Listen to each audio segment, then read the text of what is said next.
दोस्तों नमस्कार। और मैं उम्मीद करता हूँ पूरे दुनिया के लोग बहुत ही खुशहाल और बहुत ही अच्छे होंगे। और इन्हीं सब जो है कि बातों को लेकर के आज मैं आप लोगों के सामने आया हूँ और उम्मीद करता हूँ कि आप लोग हमारी बातों से प्रभावित होंगे और उसे समझने की कोशिश करेंगे। दोस्तों, आज बहुत ही अहम मुद्दे पर चर्चा होने वाली है और इसके पहले मैं जो है कि तमाम उन लोगों के आशीर्वाद की आवश्यकता है जो हमारे से बड़े उम्र के जो लोग हैं, उनके चरणों में मैं असंख्य फूल अर्पित करते हुए मैं उनका प्रणाम करता हूं। और हम उम्र के जितने भी लोग हैं, सभी लोगों को मेरा हाथ जोड़ करके नमस्कार। और हमारे से जो छोटे उम्र के लोग हैं, उन सभी लोगों को प्यार भरा नमस्कार। दोस्तों, आज विषय ये है कि पूरी दुनिया को सुरक्षित कैसे किया जाए। ये मेरा अपना विचार है। पूरी दुनिया को सुरक्षित कैसे किया जाए, लोगों का जीवन बीमारी रहित हो, खुशहाल हो। और जब आदमी बीमारी रहित होता है तो जीवन खुशहाल होता है। और बीमारी रहित कैसे किया जाए, किन आधार पर किया जाए, इसके बारे में दुनिया के बड़े बड़े वैज्ञानिक, बड़े बड़े शोधकर्ता लगे हुए हैं। और जो लोग लगे हुए हैं, तन मन से लगे हुए हैं, दिन रात जो है वो अपनी मेहनत को कर रहे हैं कि पूरी दुनिया को बीमारी रहित किया जाए और उन्हें सुरक्षित किया जाए। दोस्तों, एक अहम विषय पर मैं आपको चर्चा करने जा रहा हूं, वो है आडंबरवाद और अंधविश्वास। आडंबरवाद और अंधविश्वास, ये आडंबरवाद क्या है और अंधविश्वास क्या है, ये जानने की जरूरत है, ये समझने की जरूरत है। ये है क्या? आज हमारे द्वारा पूरी दुनिया के प्रकृति को दूषित किया जा रहा है।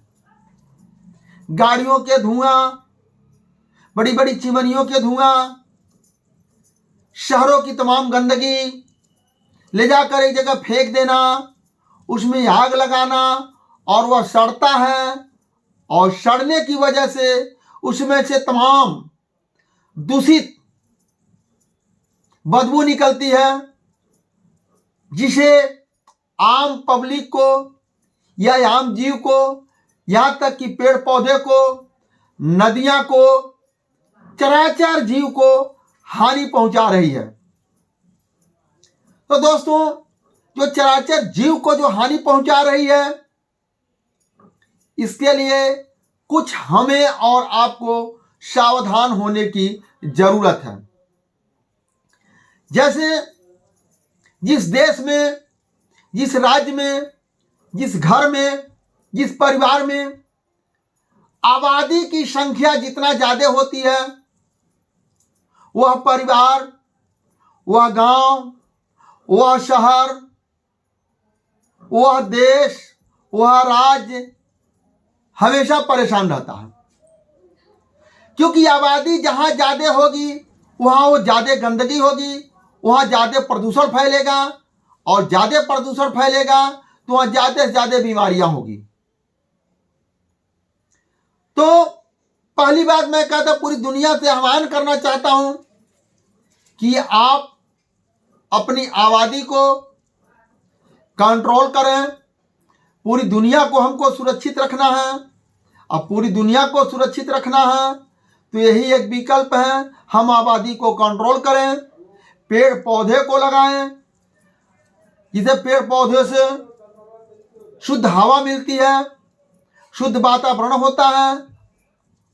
और जब शुद्ध हवा मिलती है, शुद्ध वातावरण होता है तो उसे जीवन एक सुखमय होता है, चराचर जीव को सुखमय होता है, उन्हें आनंद मिलता है। तो दोस्तों ये मैं कहना चाहता हूं, जैसे अभी बहुत सारे लोग हैं, अभी ये कहा जाता है अगर घी की बत्ती जलाया जाए, देसी घी की बत्ती जलाया जाए, देसी घी से हवन किया जाए तो पर्यावरण सुरक्षित होता है। ऐसा हो भी सकता है, यह विज्ञान का सिस्टम है, सुरक्षित होता है और दूषित हवाओं को वह शुद्ध में परिवर्तित करता है। लेकिन आज के डेट में ये आप देखेंगे देसी घी के बजाय तमाम डालडा, तमाम नकली घी, तमाम नकली हवन सामग्री को जलाया जाता है। तमाम नकली हवन सामग्री को या नकली अगरबत्ती को या नकली धूप को ये सब जलाया जाता है। तो इसे जलाने से प्राकृत जो है शुद्ध नहीं हो रही है और प्राकृत दूषित हो रही है। प्राकृत जो है और दूषित हो रही है। जब और दूषित हो रही है तो उसे क्या हो रहा है, तरह तरह की बीमारियां लोगों के अंदर आ रही है, तरह तरह की बीमारी फैल रही है और उससे लोग बीमारियों से काफी लोग परेशान हैं। अभी दोस्तों मैं किसी धर्म को टारगेट नहीं कर रहा हूं, मैं किसी धर्म के खिलाफ नहीं बोल रहा हूं, मैं किसी धर्म का दुश्मन नहीं हूं, ना किसी धर्म को मैं चाहने वाला हूं। अब दोस्तों एक चीज मैं आप लोगों से कहना चाहता हूं, जैसे आप एक गांव के मुखिया हैं और गांव भर के इकट्ठा करके आप एक बहुत बड़ी हवन करवाइए। और ऐसा आज के डेट में हवन भी होता है, इसमें आग डालने की जरूरत नहीं है, उसमें हवन सामग्री डालने से उसमें अपने आप आग पैदा हो जाता है। यह कोई मंत्र का कमाल नहीं है दोस्तों। उस हवन सामग्री में ऐसा तत्व डाला जाता है कि उस तत्व को पढ़ने के बाद, उस पानी को पढ़ने के बाद उसमें से अपने आप आग लग जाता है। जैसे आप देखेंगे ये चूना होता है, चूना में अगर आप पानी डालेंगे तो खौलने लगता है, आग जैसे गर्म हो जाता है। उसी तरीके से उन हवन सामग्री में तमाम सारे सिस्टम को डाला जाता है। उस सिस्टम को पढ़ने के बाद में कुछ देर के बाद उसमें अपने आप आग पैदा हो जाती है और हवन जलने लगता है। ऐसा कोई दैविक शक्ति का कमाल नहीं है, वो कमाल जो है उसमें जो डाला जा रहा सामान वो उसका कमाल है। अब आइए दोस्तों बात को हम आगे बढ़ाते हैं।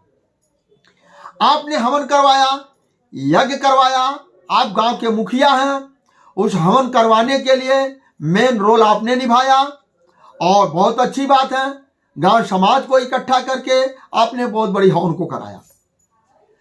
अब ये समझिए जो हवन का जो जला हुआ सामग्री, आप गांव के मुखिया हैं, हवन करवाने वाले मेन आदमी आप हैं, उस पूजा पाठ का मेन दायित्व तो आपके ऊपर है। अगर वह जला हुआ हवन सामग्री को आपके घर में फेंक दिया जाए तो क्या आपको अच्छा लगेगा? अगर वो जला हुआ सामग्री अगर आपके घर में फेंक दिया जाए तो क्या आपको अच्छा लगेगा? मेरा ये मानना है कि अगर आपके घर में फेंक दिया जाए तो आपको अच्छा नहीं लगेगा, आपके घर में बिखेर दिया जाए तो आप अच्छा नहीं लगेगा। यहां तक अगर कोई आपके घर में फेंक दे तो उसके लिए मार करने के लिए तैयार हो जाएंगे, झगड़ा करने के लिए तैयार हो जाएंगे, हो सकता है उसका आप मर्डर भी कर दें, क्योंकि आप मेरे घर में क्यों फेंका। अच्छा नहीं लगेगा। उस हवन सामग्री का एक सिस्टम है, उस हवन सामग्री का एक सिस्टम है, उसे बहते हुए पानी में प्रवाह करना, यानी किसी नदी में ले जाकर के उसको प्रवाह करना। आप नदी में ले जाकर के उसको प्रवाह कर देते हैं, फेंक देते हैं, उसे क्या होता है? कभी आपने कल्पना किया, कभी आपने सोचा? इतना हवन सामग्री कराने के बाद, इतना पूजा पाठ कराने के बाद आपके साथ घटनाएं दुर्घटनाएं हो जाती है, आपका जीवन में तमाम कठिनाइयां रहती है, तमाम परेशानियां से आप मुक्त नहीं होते हैं। कभी आपने ऐसा सोचा? आपने लाखों रुपए करोड़ों रुपए करके आपने जग करवाया, हवन करवाया अपने खुशहाली के लिए, अपने गांव समाज के खुशहाली के लिए, उसके बाद में भी गांव समाज और आप खुशहाल नहीं रहते हैं। कहीं ना कहीं आप किसी न किसी परेशानी से ग्रस्त रहते हैं, वो परेशानी आपकी दूर नहीं होती है। कभी आपने इसके बारे में नहीं सोचा ये क्यों ऐसा होता है? हमने इतना बड़ा हवन करवाया, यज्ञ करवाया, इतना तमाम पूजा पाठ करवाया, इसके विधि विधान के अनुसार, इसके बावजूद भी मेरे गांव, मेरे क्षेत्र में, मेरे घर में अप्रिय घटनाएं क्यों हो जाती है, जो कि ऐसा नहीं होना चाहिए।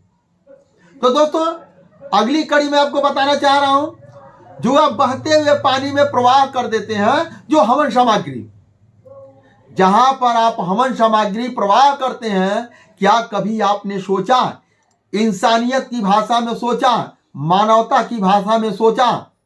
नहीं सोचा। तो अब सोचने की जरूरत है, अब समझने की जरूरत है। वो समय आ गया कि जब हम बहते हुए नदी में हम ले जाकर के हवन सामग्री को, या किसी भी पूजा पाठ को, या घर का तमाम सारे चीज को, जितने भी ऐसे चीज को हैं, हम ले जाकर के जब नदी में प्रवाह करते हैं, तो ये जानिए उस नदी में करोड़ों जीव हैं, अरबों जीव हैं। आपने उनके घर में फेंक दिया, और जब आप उनके घर में जब फेंक दिया, तो जब आपको अच्छा नहीं लगता है, सेम उसी तरीके से इंसानियत की भाषा में, मानवता की भाषा में आप सोच करके देखिए, जो करोड़ों जीव हैं, क्या उनको अच्छा लगता होगा? उनको भी अच्छा नहीं लगता है। उनकी भाषा आप नहीं जान पाते हैं, हम नहीं जान पाते हैं, हम नहीं समझ पाते हैं। वो भी अपनी भाषा में, क्योंकि आपने उनके घर में फेंका, वो भी अपनी भाषा में आपको गालियां देते हैं, आपकी बद्दुआ देते हैं, आपको श्राप देते हैं।